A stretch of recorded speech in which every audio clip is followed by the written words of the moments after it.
أيها الذين آمنوا إذا نودي للصلاة من يوم الجمعة فاسعوا إلى ذكر الله وذروا البيع ذلكم خير لكم إن كنتم تعلمون. الحمد لله رب العالمين،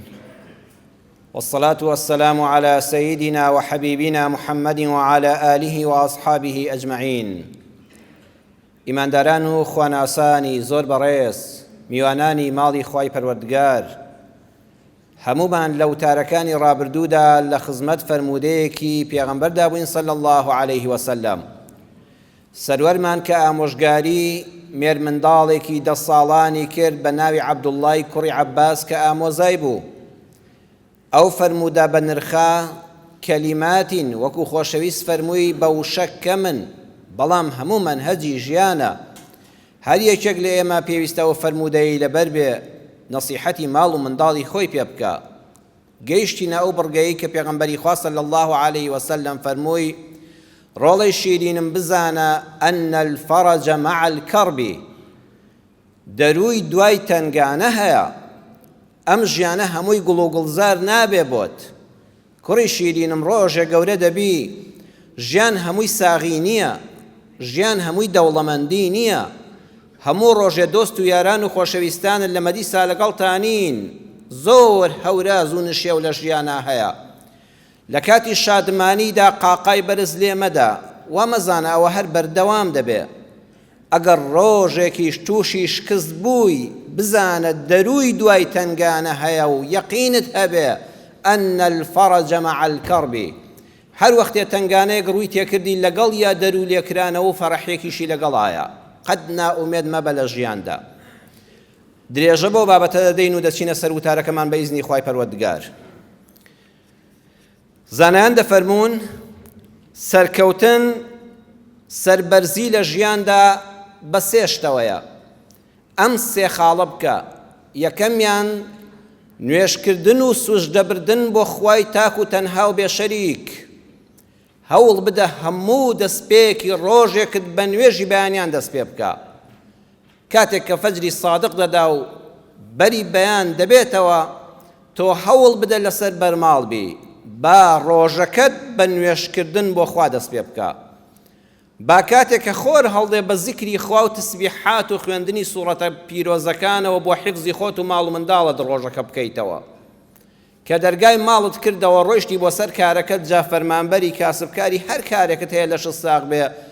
دایمە لە بیرت بێ ئەو پارەی بەدەستی دێنی حەڵاڵ بێ، حەقی ئیشەکەت بدە و گەندەڵ مەبە. سێمیان ناخ و دڵ و دەرونی خۆت پڕ مەکە لە ڕق و قین و بوغز، ڕقاوی مەبە، کینە لە دڵ مەبە، ڕق ئەستور مەبە. مرۆڤ بەبێ گومان ڕقی لە خەڵکیش دەبێتەوە، تووڕەشی دەکەن، عازیش دەبێ، بەڵام سنگت مەکە بە عەمارێک بەردەوامی خوا ڕۆژی فەردەیە غەمی تێدا هەڵگری، چونکە ئاخی تەحەمولی ناکەی. وەکو کۆڵێکی قورس شانت دەشکێنێ، بەرگەی چەڵتەیەکی مێشک و دڵ ناگری و لە ناوت دەبە. کە ئەم 3 خاڵەت هەبوو عیبادەتێکی جوان، نوێشکردن بۆ خوا، نانی حەڵاڵ و کاسبی حەڵاڵ، دڵپاکردنەوە و خاڵیکردنەوەی ڕۆژانە لە غەرەز و بوغز و خین گەرنی خەڵک ئازاکە بڵێ خوایە حەواڵە بە تۆ بن، ئیتر غەمی دنیا مەدە بە کۆڵتا، بۆ خوای بەجێبێڵە. هەر غەمێک ڕووی تێکردی دوای ئەم 3 شتە مەیدە بە کۆڵتا، بڵێ خوایە سپاردم بە تۆ، خوایە تۆ کارەکانم بۆ ڕاست بێنیە. خۆشەویستانم، بەختەوەر ئەو کەسەیە کە لەگەڵ خوادایە. بەختەوەر ئەو کەسەیە کە لەگەڵ خوادایە. ئەی چێ لەو بەختەوەرترە؟ چەند چرکەیەک سەرنج بدە، چێ لەو کەسە بەختەوەرترە کە لەگەڵ خوادایە؟ چێ لەو کەسە بەختەوەرترە؟ ئەو کەسە لە بەختەوەرترە کە خوای لەگەڵدایە. ئەو کەسەی کە لەگەڵ خوادایە زۆر بەختەوەرە، بەڵام لەو بەختەوەرتر ئەو کەسەیە کە خوا لەگەڵ ئەودایە. ئەمەش نەسی قورئانە، سوورەتی النەحل ئاەتی 128 دەفەرمێ إن الله مع الذين اتقوا والذين هم محسنون. دڵنیابن مرۆڤایەتی بەگشتی ئیمانداران بەتایبەتی دڵنیابن خوا لەگەڵ ئەو کەسانەدا ئین الله مع ئەمجا خوا لەگەڵتایە بەختەوەرترینی دڵنیا بە خوا لەگەڵ ئەو کەسایە کە دوو سیفەتی هەبێ یەکەم متەقی بێ واتە لەبەر گوناه ڕاکە خۆپارێز بێ لەو شتانی کە خوا لە شەریعەتەکان نەهی لێ کردوون دووەمیان محسینین چاکەکار بێ چاکەکاریش دوو بەشە فەرعی ئەلفی ئەوەیە ئەوەی خوا ئەمری پێکردووە بیکەی دووەمیشیان لەگەڵ بەندەکانی خوادا چاک بی خەڵک بە پشتی خۆتەوە شاهیدی چاکەت بۆ بدا ئەوەی دراوسێتە ئەوەی شەریکتە ئەوەی هاوکار و هاوپیشەتە بڵێ ئەشهەدو بیلله ئینسانی چاکە کە مردی خەڵک لە ناخی دڵیانەوە بڵێن یا ڕەبی خوا لێی خۆش بێ وەڵڵی ئینسانێکی باش بوو هەر کەسێک ئەمەی هەبێت دڵنیا بێ خوا لەگەڵیەتی جاک تۆ خوا لەگەڵ بێ بەختەوەرترینی بەڵام من هەمیشە پێم خۆش وە لە خزمەت جەنابتان و موسڵماناندا قەد وتاری جومعە بابەتە ئاینیەکان شتی خەیاڵی نەبن واقع بین بەڕێزان دەمەوێت لەم وتارەدا ڕاستکردنەوەیەک بدەم بە خۆم و بە ئێوە بە گوێگران و بیسەرانی ئەم وتارە ئەویش ئەوەیە کاتێکە خوا فەرمووی ئین الله مع الذین اتقوا والذین هم محسنون بە دڵنیاییەوە خوا لەگەڵ ئەو کەسانەدایە کە خۆپارێزن لە گوناه کە ئەمر و ئیطاعی خوا دەکەن کە لەگەڵ خەڵکیدا باشن ئەبێ ئەو یەقینە بمان هەبێ ئەو ڕاستکردنەوەی بزانین کەوا نەزانی هەر کەسێ متەقی و محسین بێ ئەوە بە دڵنیایەوە فەرمودەی خوا خۆیەتی خلافی لەسەر نییە گومانت لەسەری بێ کافر دەبی یەقینت هەبێ خوا لەگەڵتە بەڵام ئەوە مانای ئەوە نییە کە بووی بە متەقی و محسین بەردی سارد و گەرمت لە ژیانە نایەتە بەر وا نەزانی کەس ناتوانێت بوختانێکت پێ بکە هەر خوا دەمی ڕق دەکا وا نەزانی کەس ناتوانێت ئازارت بدا وا نەزانی کەس ناتوانێت ماڵ و سامانت بە ناحەق بخوا وا نەزانی کەس ناتوانێت لە کار و پیشەکەت بە ناحەق دەرت کە و نامبڕاوت کە وا نەزانی بڵێ ئێوەنی خوا لەولا وا دەفەرمێ ئەی بۆ وا لە فڵان کەس هات کە ئەوەندە خوا ناس و متەقیشە و محسینیشە خوا لە ڕێی کەسانی خوانە ناس و خراپەکارەوە سنەتی ژیانە تووشی ئەمانەت دەکا بەڵام خوا بەوە لەگەڵتا ورە بەرنادەی دایمە دڵت گەشت دەبێ ڕوو لە خراپە ناکەی هەیە تووشی خراپەیەکی دەکەن قاسی ئەترازدێ و تێوە دەگرێرە خراپەکە تۆ حەل لەسەر مەبدەئی خۆت دەمێنیتەوە ڕۆژێکیش دێ دوای چەند ساڵیش بێ ئەو کەسەی ناحەستە و ماڵی خواردووی و بوختانی بۆ کردووی و خراپەی بۆت هەبووە بەدەمی خۆی هاوار دەکات لە تۆ لە من چاکتر بووی هەڵەم کرد بەخوا من تاوانکارم بەدەمی خۆی هاوار دەکات خوا ئەمانەت بۆ دەکات با بچینە خزمەت قورئان با بچینە خزمەت سیرەی پێغەمبەرانی خوا سەلامی خوان لەسەر بێ ژیانی یەکێ لە پێغەمبەران وەرگرین کە یوسف پێغەمبەرە سەلامی خوای لەسەر بێ زانایان کاتی خۆی مامۆستاکانی ئێمە کەسێک کە دڵبەخەم بووە پیان و تۆ کاکە بڕۆ گوێ لە سوڕەتی یوسف بگرە یان بیخوێنەوە بەویستی خوا خەمەکە لەسەر لا دەچێ بەڵام قورئان ئەبێت تێی بگەی نەک هەر بیخوێنیتەوە یان بۆ گوێی لێ بگری تێی بگە بەڕێزم ئەم یوسف پێغەمبەرە سەلامی خوای لەسەر بێ کە بە خوێندنەوەی سوڕەتەکە و بە گوێگرتن لێی بەویستی خوا خەم و مەراق لەسەر دڵت دەڕوا پیاوێک بووە لە لووتکەی دووشتەکەدا بووە کە خوای لەگەڵا بووە چونکە هەم متەقی بووە هەم محسین بووە متەقی بووە نەک بە دووی خراپەدا نەڕۆیشتووە بەردەوام لەبەر خراپە و بێشەرعی ڕای کردووە لووتکەی خراپەکان دوای شیرک بۆ خوا قەراردان و قەتڵ زینایە یەخەی پێگرتووە زینا یەخەی بە یوسف پێغەمبەر گرتووە سەلامی خوای لەسەر بێ قالت هەیتە لەک وەرە زانانی تەفسیر دەفەرمون بەدەست شێوە یوسف لووتکەی داوێن پاکی بۆ خۆی گرت لە سیباقەکەیە پێش هەموو خەڵکی لە داوێن پاکیدا داوەتەوە بەهۆی ئەوەوە یەکەم زینا یەخەی پێدەگرێ حەزی پیاویش بۆ ژن زۆر زیاترە لە حەزی ئافرەت بۆ پیاو ئەمیش وەکو پیاوێک ئافرەتێک بەرەو ڕوویەتی و بەتاقی تەنیان و یەخەی پێگرتووە دووەمیان یوسف گەنجە لە ئەو پەڕی توانای جنسیدایە و ئارەزوەکانی لە لووتکەدان سێەم بێژنە ئەگەر هاوسەری هەبووە شوێنێک هەبوو خاڵیکردنەوەی خۆی بە حەڵاڵی تێدا بکە ئەم هاوسەریشی نییە چوارەم غەریبە ئینسان ڕەن بێ لە ناو خزم و کەسوکار و قەومی خۆی وڵاتی خۆیدا شەرمێک بکە بڵێ حەیام دەچێگە شتێکم لێ ئاشکرا بێ بەڵام لە غوربەتە کەس نەزانێت تۆ کوڕی کوێی و خەڵکی کوێی زۆر لە شت خۆ ناپارێزی غەریبێکە ئەگە تووشی هەرچێکیش بێ کەس نازانێت بنە ماڵەی چێە خەڵکی کوێیە لە کوێوە هاتووە پێنجەم ژنەکە لە لووتکەی جوانیدایە ڕەن بە کەسێک هەبێ ئافرەتە یەخەی پێ بگرێ بۆ زینا ئافرەتەکەی بەدڵ نەبێ بڵێ ئەو ناشیدنە کەس دەستی لەگەڵ تێکەڵاو ناکە ئەو ئافرەتەی داوا لەم دەکات لە قیمەی جوانیدایە شەشەمیان ژنەکە خۆی داوای لێ دەکا ڕەنبەجار هەیە پیاوەکە داوا بکە و ژنەکە وەڵامی نەداتەوە نەخێر بە پێچەوانەوە ژنەکە داوا لە یوسف دەکا قالت هەیتە لەک وەرە هەموو شتێکم ئامادە کردۆ بۆت حەوتەمیان عەبدی ژنەکەیە ئەمری بەسەرا دەکا خزمەتکارێتی چی پێ بڵێ ناتوانێت بە قسەی نەکا هەشتەمیان ماڵەکە چۆڵە و دڵنیایی دراوە و هەموو دەرگاکان داخراون وغلقت الأبواب سيري القرآن شنب بمثقلين بقرسي وغلقت الأبواب خيزاني وزيري داري مصر همو درقاكاني بتندي داخستبون همو خزمت كاريشي كربو داري دلنيابو مال همو يتشولا يقيني هبو كسيان بسرانا ليان تيقنادا نويم مردك بياويكي دول روي جنابتانو همو بياواني بريزمو نرما چونکە لە ئاخری دی سوورەتی یوسفا تەماشاکەن بە چاوی خۆی دەبینێ ڕاستیەکان هەمووی دەزانێ دەڵێ یوسف ئەعرض عن هذا واستغفری لی ذنبکی یوسف بەردێک بخەسەر ئەم بابەتە دەزانم تۆ تاوانێکت نەکردووە خەتای ژنەکەی خۆما بەردێکی بخەسەر و باسی مەکە هەروەها بە ژنەکەش دەڵێ واستغفری لی ذنبکی تاوانت کردووە گوناهت کردووە داوای لێ خۆشبوون بکە کارەکەت خراپە یعنی پیاوێکە یوسف دەیناسێ چەند ساڵە لەگەڵ ئەم ژنەدا ناوێرە قسەی بەرامبەر بکە دڵنیایە پیاوێکی بەغیرەت نییە ئەگە بیشیان بینێ بەیەکەوە ناتوانێت هیچیان پوژێ و دەستیان لێ بکاتەوە بەڵام بەڕێزان ئێستا کە دڵێن ئەم پیاوە دوول لە ڕووی جەنابتان پەرژینێکی بەگوڵ بێ دوول لە ڕووی ئەوەی بەڕێز و هەموو بیسەران و بینەران پیاوێکی مونەرمی بێغیرەتە بڕواتان هەبێ هێشتا ئەو بێغیرەتە لەم بێغیرەتانەی ئەم سەردەمە هێشتا بەغیرەتتر بووە هێشتا ئەو دەزانێ زینای ئافرەت تاوانە واستغفری لذنبکی گوناهت کردووە تاوانت کردووە حەڵاڵ نییە کارەکەت ناڕەوایە بێدین هەیە لەم سەردەمەدا زینای ئافرەت ئەگە مێردیشی هەبێ بە حەڵاڵ یەزان و ئازادە بۆ خۆی ئازادە من لە کتێبی بیرەوەریەکانی نووسەرانی شاخدا کە بەناو شۆڕژگێڕ بوون خوێندومەتەوە دەڵێ ژن بە دوای سێ چوار منداڵ ڕەدووی پیاوێک کەوتۆ دەستی لەگەڵ تێکەڵاو کردووە جا چه عیبی هەیە بۆچی خەڵک پێی قەڵس بێ یعنی هێشتا لەوە بێغیرەتر لەم سەدەی 21 هەیە خەڵک بانگەشەی بۆ دەکا بۆ یوسف دڵنیایە لەوە یەکەم پیاوە لەگەڵ ژنەکەشی ببینێ هیچ جورئەتێکی نییە هیچ کاردانەوەیەکی نابێت بە پێی بەڵگەی قورئانەکە دیارە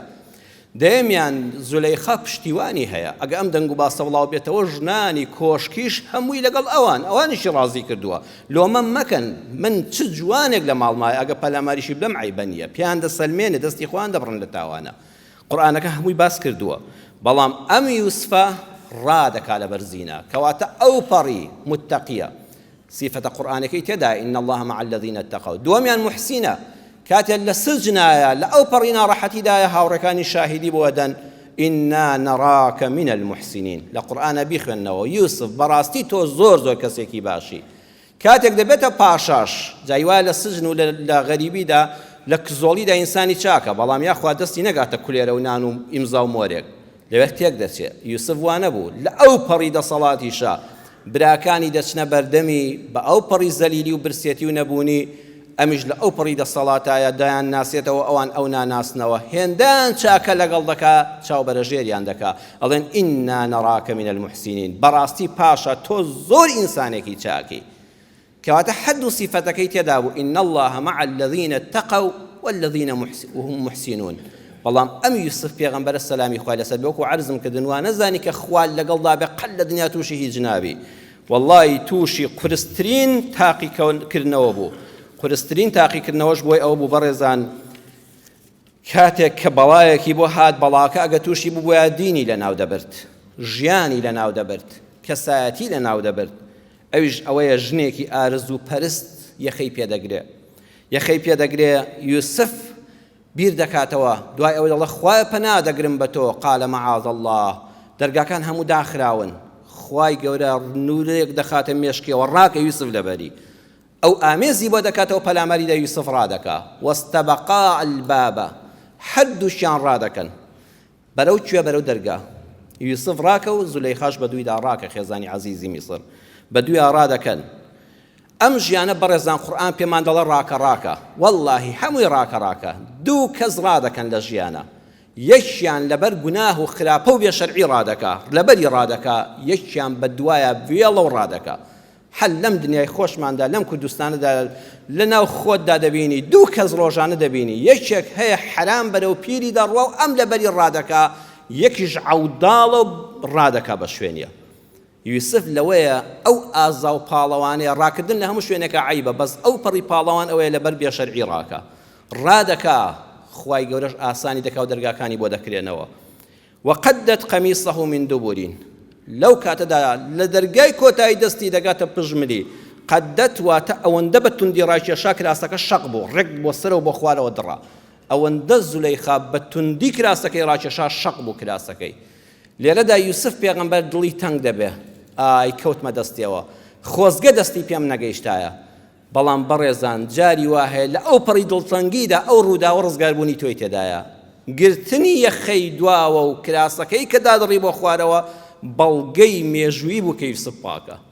ئەگە دەستی نەگەیشتا یوسف ئەو بەڵگەی پێ نەدەسەلمێنرا وألقيا سيدها لدى الباب یەک دەگەنە بەر دەرگا ئەمە ئەڵڵایە کارەکان ڕێک دەخا قەت لەو کاتەدا پیاوەکە نەهاتۆتەوە بۆ ماڵەوە ئەم ژنە دڵنیاوە هیچ ڕۆژێکی ژیانی ئەو پیاوە لە کۆشکی پاشایەتیەوە لە وەزارەتەوە نەهاتۆتەوە بۆ ماڵەوە چۆن ئەمڕۆ خەتەرەیەک بە دڵیا هات و با بڕۆمەوە بۆ ماڵەوە ڕێک لە بەر دەرگا تووشیان دەبێ تووشی بۆ بە ئافرەتێکی مەکربازی زۆر زان سەیری قورئانکەن ئەم قورئانە کە دەیخوێنێەوە هەر خوێندنەوەی بۆ خۆی معجیزەیە قالت ما جزاء من أراد بأهلك سوءا إلا أن يسجن أو عذاب أليم ژنەکە یەک تۆس خۆی سڵ ناکە ئەم هەموو کەتنوبەت نەیکردووە یەک زەڕە خۆی سڵ ناکە خۆی تێک نادا زمانی تێک ناگیرێ بۆیە زۆر جار بەڕێزان نەڵێی فڵان کەس بەخوا ئەوەندە بێ منەت قسە دەکات دیارە زۆر پاکە نا ئەوە زۆر زانە لێزانە زۆر تەڵی تەقاندووە ئەم ژنە زۆر زانێکی بێوێنەیە نە زمانی دەگیرێ نە ڕەنگی تێک دەچێ نە قسەی لێ تێکەڵ دەبێ ها قورآنەکە چەند باڕەوانی دەڵێ قالت ما جزاء من أراد بأهلك سوءا إلا أن يسجن أو عذاب أليم پاشا خاوەن شکۆ دەسەڵاتدار وەزیر ئەبێ پاداشتی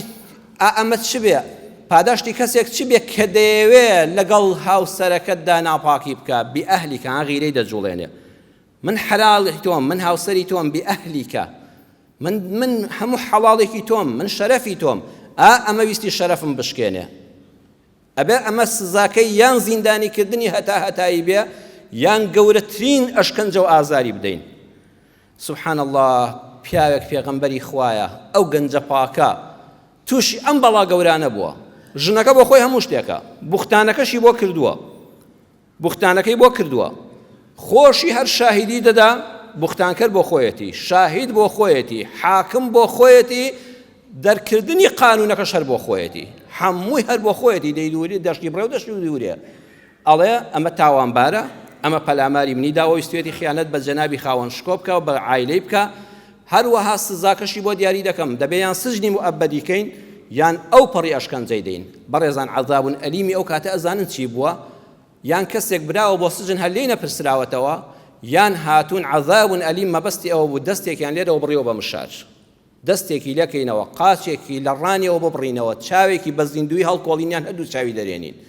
سەیری ئەم هەڕەشە توندە ئەم یوسفە بێ تاوانە کەوتۆتە بەر ئەم مەوقیفە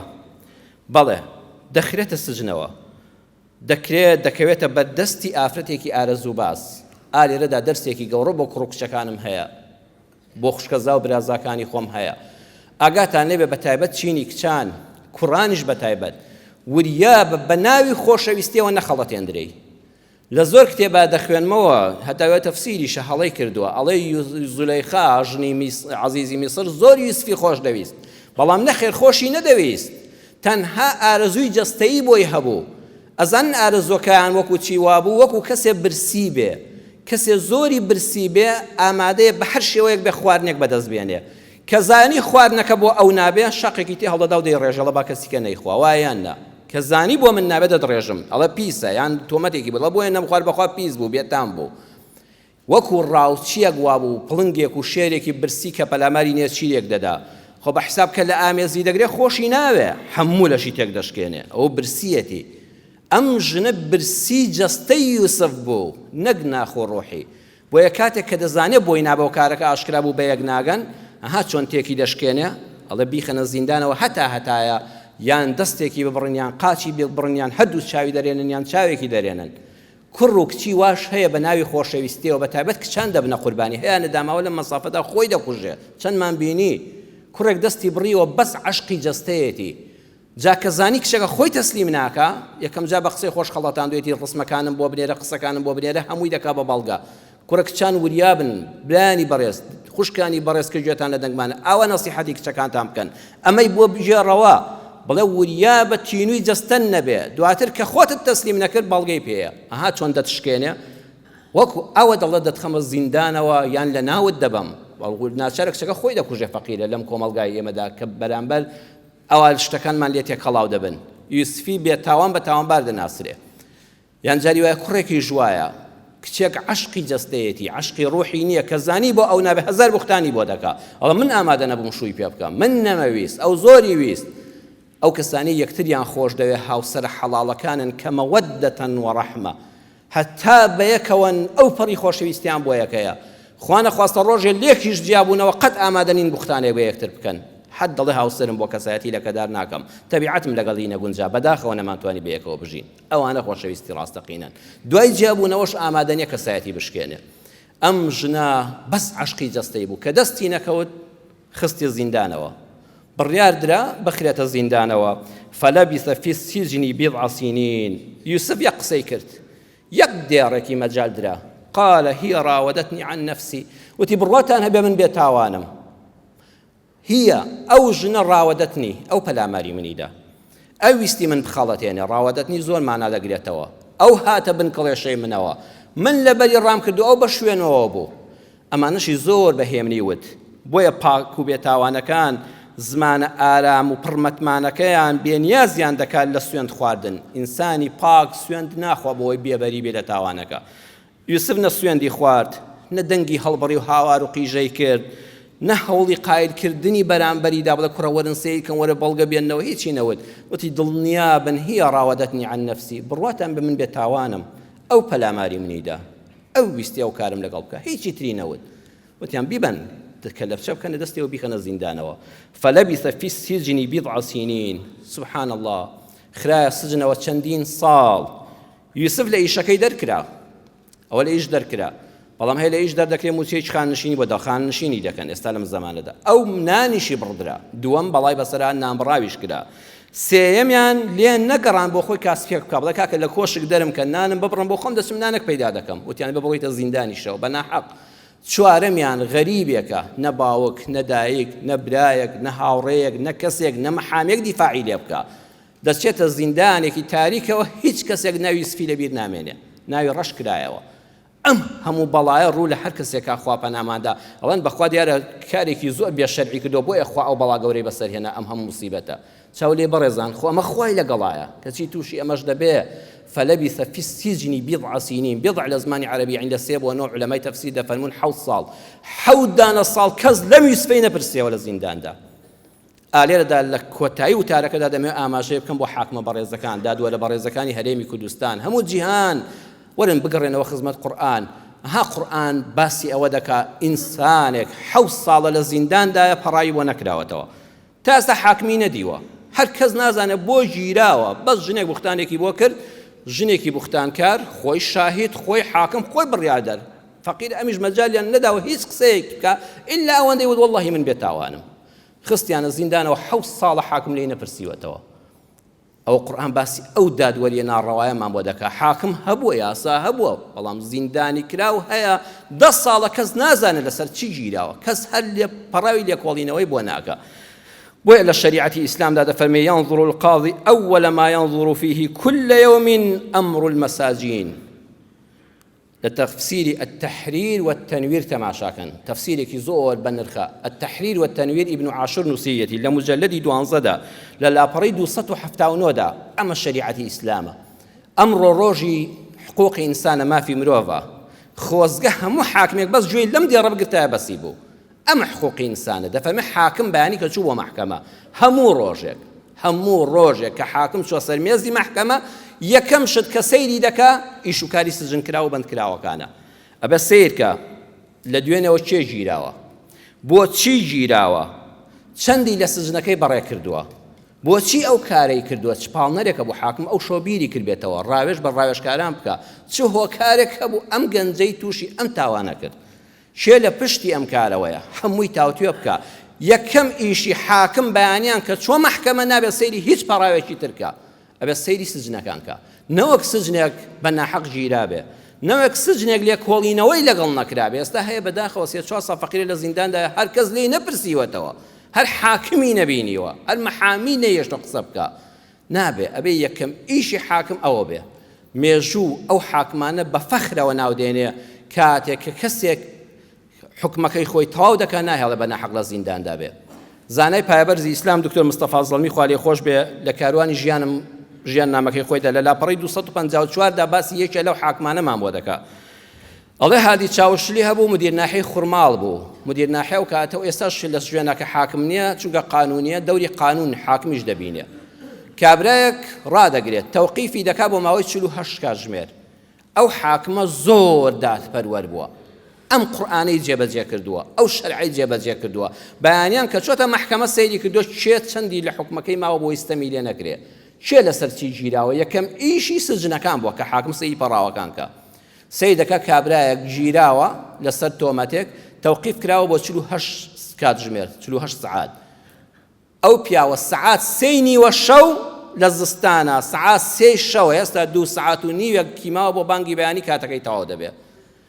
ئەم حاکمە ئەم مدیر ناحیە هادی چاوشلی دکتۆر زەڵمی دەفەرمێ لە ماڵی خۆیەوە بە پێ دەڕوا بۆ قەڵای خوڕماڵ لەوێ دەچێتە لای پۆلیسەکان دەڵێ ئەو پیاوە حکومەکەی تەواو بوو ئەم سەعات 3 شەوە کاتیش کەیە باران و بەفر و بۆرانێک کە زەلام ناوێت بێتە دەرەوە کابرای سجن کراو دەڵێت جەنابی حاکم مدیر بەک تو خوا لەبەر خاتی خوا بە ئەم شەو لێرە بم کاکە من بەم نیوە شەو بڕۆم بۆ کوێ بەم باران و تۆفە ئەڵێ ئەوە زوڵمە لە دادگا هەر ناخۆشە یەک دقە بە ناحەق لە زیندان نابی کاتەکەی تۆ سەعات 3 تەواو بوو ئەبێ بیتە دەرەوە چونکە خوا لە قیامەتە لەسەر منی حیساب دەکات یەک دقە نابێت لە زیندان نابی لە حەقی خۆت زیاد ئەڵێ خودمان بۆ کوێ بڕۆم ئەڵێ تۆ وەرە دەرەوە چینە ماڵی ئێمە حاکم دەیباتەوە ماڵی خۆیان تا بانی لەوێ دەخەوێ نانوچای بانی دەتەوە زیادە کاکیان خوا لەگەڵ بە من ئیسراحەتم کرد کەس دەستایی من ئەستەمی لێ نەکرا چاو لێ لە نیوەی شەوە بە پێ بە با و بۆران دەڕوا قەڵای سجنەکە دەکاتەوە کاکە تۆ وەرە دەرەوە ئازادی خۆزگامە دەرسێکی گەورە بوویایە ئەم بابەتە لێرەدا یوسفی بێتاوان چەند بە ناحەق گیرا و ئەم زوڵمەی لێکراوە ئەی ئاەتەکەی قورئان عەرزم کردن نەیفەرمووی ئین الله مع الذین اتقوا والذین هم محسنون ئەی کوا خوای لەگەڵ یوسفایە ئەی بۆ بەختەوەرترین نییە و کوا خوا لەکوێدا لەگەڵ یوسفایە وتارەکەم زیاتر درێژ ناکەمەوە بە حرمەتی جەنابتان هەڵی دەگرم بۆ وتاری داهاتوو ئینشاءڵڵا لەگەڵماندا بن بیسەران و بینەرانیش لەگەڵ جەنابتاندا ڕوونی دەکەینەوە کە خوا چۆن لەگەڵ ئەم محسین و ئەم متەقیەدایە یا ڕەبی خوا ڕەحممان پێ بکەیت یا ڕەبی خوا هەمیشە دەرگای ڕەحمەتی خۆتمان لێ بکەیتەوە یا ئەرحەم الراحمین ئەوانەی کە بە ناحەق گیراون لە سجنەکانە خوا دەرگایەکی بە ڕەحمەتیان لێ بکەیتەوە یا ڕەبی خوا حاکم و دادوەرەکانمان بەهۆش خۆیان بێنەوە وریای قیامەت و دنیای خۆشیان بن خوا دادپەروەریان کەی یا ڕەبی خوایە لە سجن و لە گرتن و لە ئینسانی خراپ خوایە بە دوورمان کەی یا ڕەبی خوایە ئەوانەی خراپن هیدایەتیان بدەی ئەوانەی نەخۆشن خوایە شفای بەخێریان بۆ بنێری ئەوانەی نەخۆشن خوایە شفای بەخێریان بۆ بنێری عاقبەتی هەموو لایەکمان بەخێر بجێڕی آمین آمین والحمد لله رب العالمين يا أيها الذين آمنوا إذا نودي للصلاة من يوم الجمعة فاسعوا إلى ذكر الله وذروا البيع ذلكم خير لكم إن كنتم تعلمون